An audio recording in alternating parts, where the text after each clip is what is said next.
त्यागना ही है तो भोग क्यों, भोग की बात ही क्यों उठाई।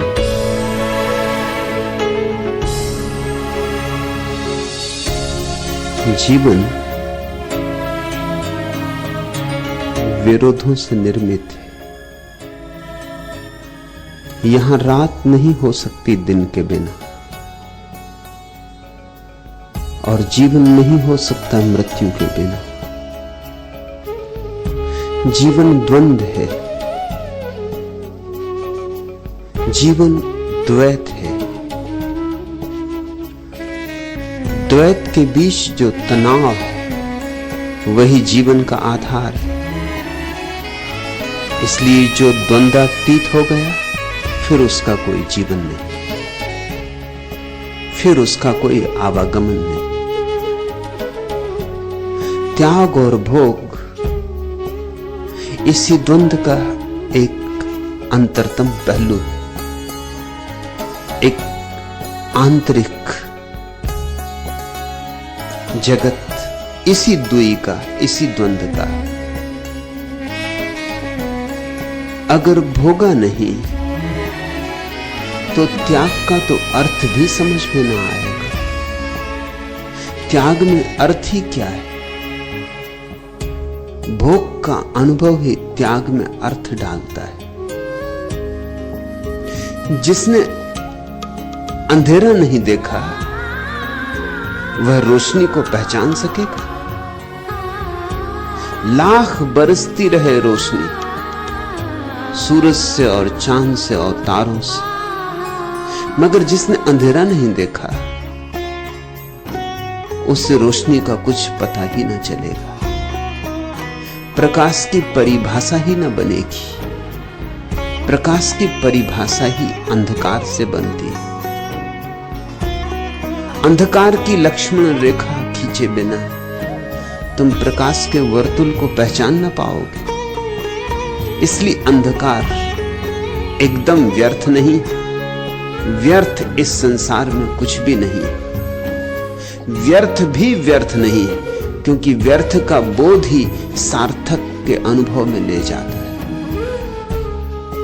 जिसने असार को असार की तरह पहचान लिया उसे सार के मंदिर का द्वार मिल गया।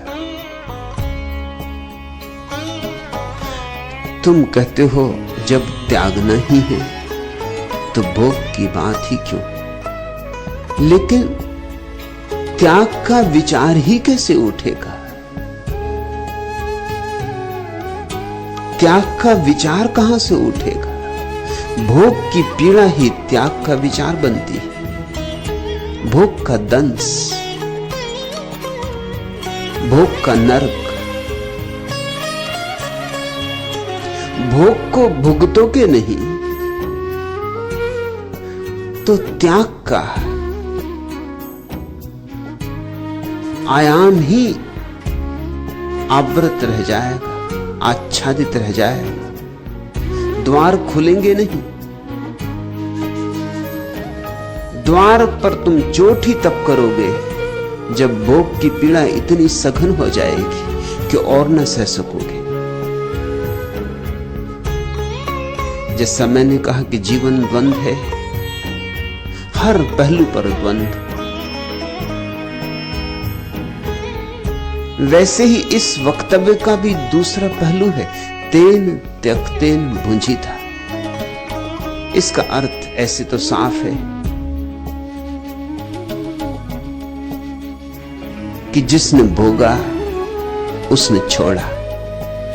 तेन त्यक्तेन, उसने त्यागा। भुंजिता, जिसने भोगा, जिसने भोग को जाना उसने त्यागा। ये एक पहलू। दूसरा पहलू यह है जिसने त्यागा उसने ही भोगा। तेन त्यक्तेन भुंजिता, छोड़ा जिसने, भोगा उसने। एक संसार का भोग है जो पीड़ा देता है, क्योंकि भ्रांति पर निर्मित है, आकांक्षाओं अभीप्साओं की मरीचिका पर निर्मित है। दूर के ढोल सुहावने लगते हैं, जैसे ही तुम पास पहुंचते हो, पानी के बबूले सिद्ध होते हैं। जब तक नहीं मिलता कुछ, जब तक दूरी बनी रहती, तब तक आकर्षण बना रहता। मिला कि आकर्षण गया। पास आए, दूरी क्या मिटती, पाने की आकांक्षा पर भी पानी फिर जाता। हाथ में लगते ही कोई चीज व्यर्थ हो जाती। और के पास हो तो सार्थक, अपने पास हो तो व्यर्थ। पड़ोसी के बगीचे की घास ज्यादा हरी मालूम होती, पड़ोसी की पत्नी भी ज्यादा सुंदर मालूम होती, पड़ोसी के बच्चे भी ज्यादा बुद्धिमान मालूम होते।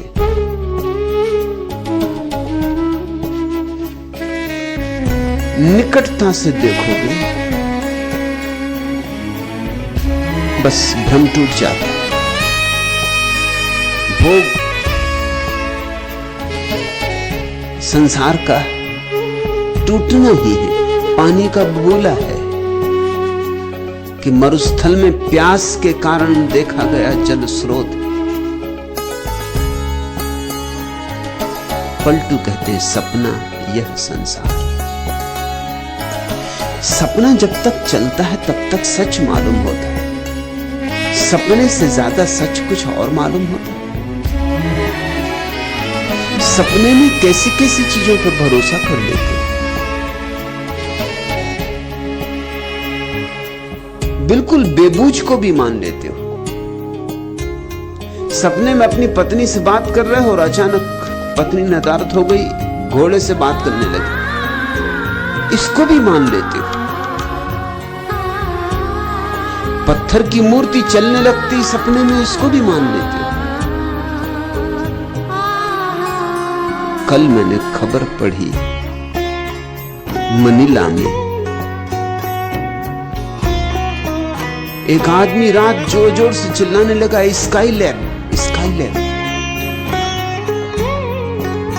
सारी दुनिया में हवा गिरने की, अब गिरा तब गिरा।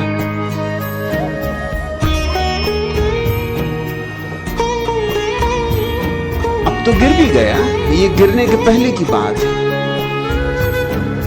अब तो गिर गया समुंदर में। ये आदमी अपने बिस्तर में चिल्लाने लगा, स्काई लैब, स्काई लैब।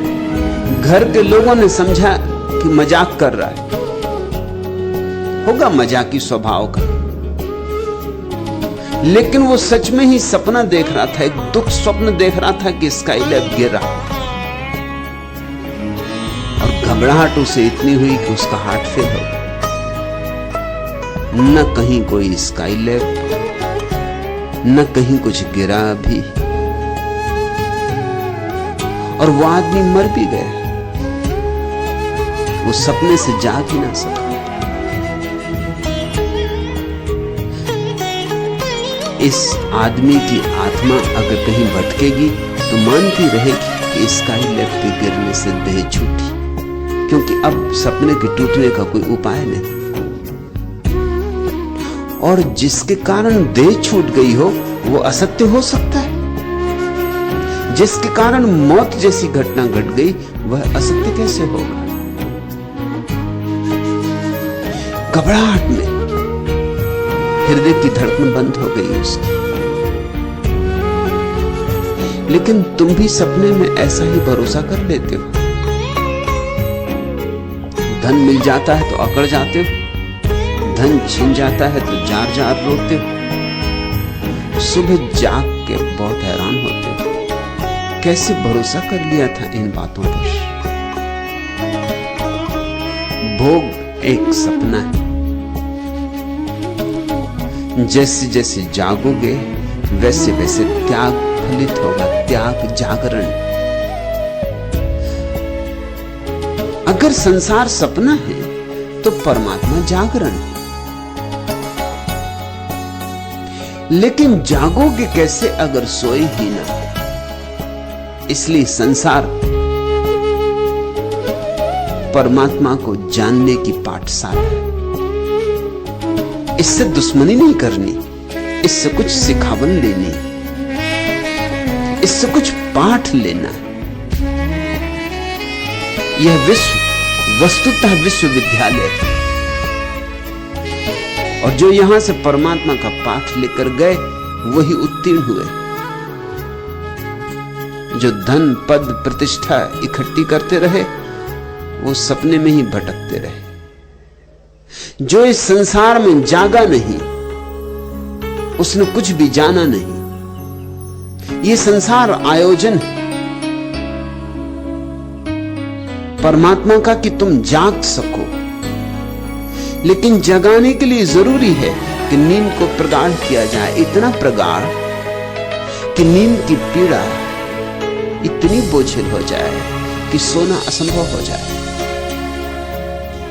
याद करो, कभी जब तुम सपना देखते हो मधुर प्रीतिकर तो टूटता नहीं, लेकिन जब तुम दुख स्वप्न देखते हो तो जल्दी टूट जाता। दुख को कोई ज्यादा देर अंगीकार नहीं कर सकता क्योंकि दुख अस्वाभाविक है। सुख सपना देख रहे हो कि तुम सम्राट हो गए, कि स्वर्ण के तुम्हारे महल, कि हीरे जवाहरात जड़ी हुई सीढ़ियां, कि पारस पत्थर का बना हुआ तुम्हारा सिंहासन। जागने की आकांक्षा ही कैसे होगी? कोई जगाने भी लगे तो तुम चाहोगे कि रुको भाई, झूठ ही सही मगर प्रीतिकर है, मधुर स्वादिष्ट, थोड़ा और स्वाद ले लेते। मुल्ला नसरुद्दीन राम जोर जोर से बड़बड़ाने लगा, किसी से विवाद हो रहा है। मुल्ला कहता है 100 ही लेके रहूंगा,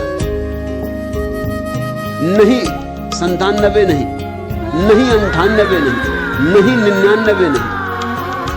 दूसरा कौन है इसका तो पता नहीं चल रहा है, लेकिन पत्नी को ये सुनाई पड़ रहा है मुल्ला जो कह रहा है। पड़ा है किसी 99 के चक्कर में, नहीं 99 भी नहीं कहता, 100 ही लेके रहूंगा। पत्नी ने जगा दिया कि नाहक क्यों नींद खराब कर रहे हो, कहां का 99 कहां का 100? दुकान कर रहे हो क्या? रात भी पिंड नहीं छोड़ते ग्राहक तुम्हारा, अब रात तो कम से कम शांति से सो। मुल्ला बहुत नाराज हो गए। मुल्ला ने कहा सब खराब कर दी, बात बिल्कुल तय होने के करीब थी।